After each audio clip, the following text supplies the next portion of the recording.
Welcome back to Joe Stunner Boxing.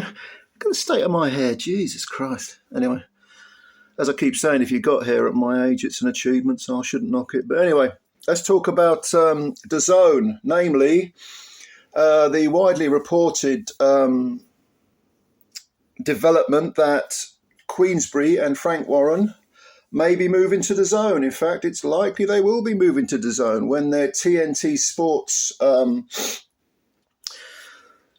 contract expires in 2025. Now, a lot of people are celebrating this because they are saying that the fact that Queensbury moved to DAZN, Eddie Hearn and Matchroom are at DAZN, this will make fights easier to make. And that's true. That's definitely true. But as with literally anything else in life, there's always that yin and that yang. There's always those positives and negatives. Because when that happens, first of all, let's recognize that for there to be good quality or quality control kept at a reasonable price, there has to be competition in business. And if Queensbury and Matchroom are on the same platform working together, where does that leave everyone else? It leaves them out in the cold. Sky, TNT, Boxer, and maybe a few other promoters. GBM are trying to make inroads, aren't they? I think they're on DAZN. They've got a bit of a platform there as well. But what happens is when you get a concentration of power, all the control goes towards that particular interest. So what you will see is subscription charges for DAZN rising. I don't think there's any doubt about that. If you want to see these terrific cards, you're going to have to pay more, as well as a subscription increase. You're probably going to see more pay-per-views as if there weren't enough already. And don't think that the quality will always be sky high, because when you get someone who has all the power, like a little cart, this happened with the cartel, pre-Warren days. I mean, I'm just about old enough to remember like the sort of tail end of the cartel.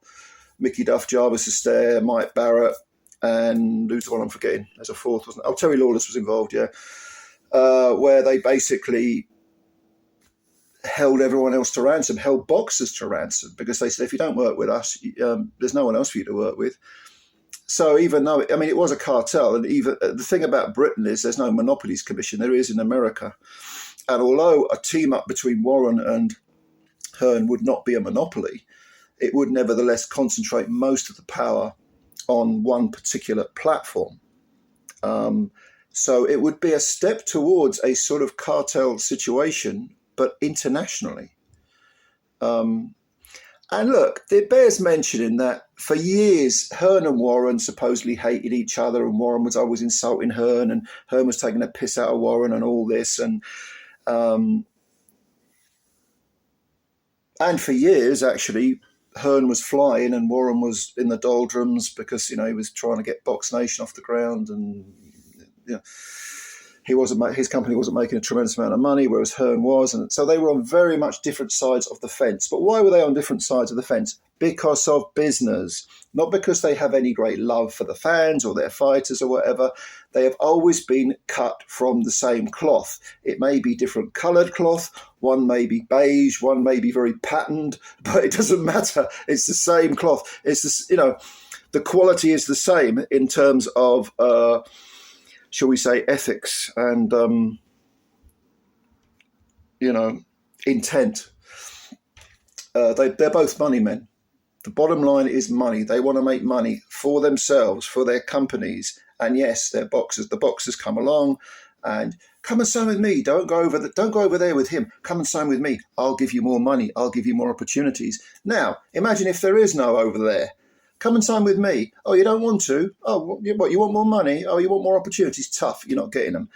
There has to be competition. And we should be very, very cautious of saying, well, all these great fights are going to be made and there's no obstacles in the way. And blah, blah. That's true up to a point. But long term, doesn't necessarily follow that you will always get wonderful fights, stacked cards and so on. You get the stacked cards. In the past, you've had the stacked cards. You've had fighters doing well because there is rivalry in business. There's, two separate entities essentially fighting each other. When they join together, there is no war. And if there is no war, what kicks in if there's no war? Complacency, entitlement. It goes downhill. You've got to be careful of amalgamating everyone together. So just a little warning there regarding this, because I know a lot of people are excited about it. And for a while you will get, the obstacles will be removed and you will get good fights. But things can go stale, and they can go stale very quickly. And the way that you stop things from going stale, the way that you get everything freshened up all the time, is to have competition. It's a basic rule of capitalism, and I'm no capitalist. I live in a capitalist world, of course, but I'm not really a capitalist. But that's the way it is. That's the way it works. So what do you think about this DAZN thing? Maybe you really love the idea. Maybe you're like me and you're a little bit cautious. Maybe you hate it. I don't know. You leave your comments below. Let me know what you think, and I'll have a read and answer them. Thank you for subscribing. If you're new to the channel, please do subscribe. It helps us out a lot. And please hit the like button as well. It's all to do with algorithms, so I'm told. But, whatever. All right. Thanks a lot, guys and girls. Bye for now.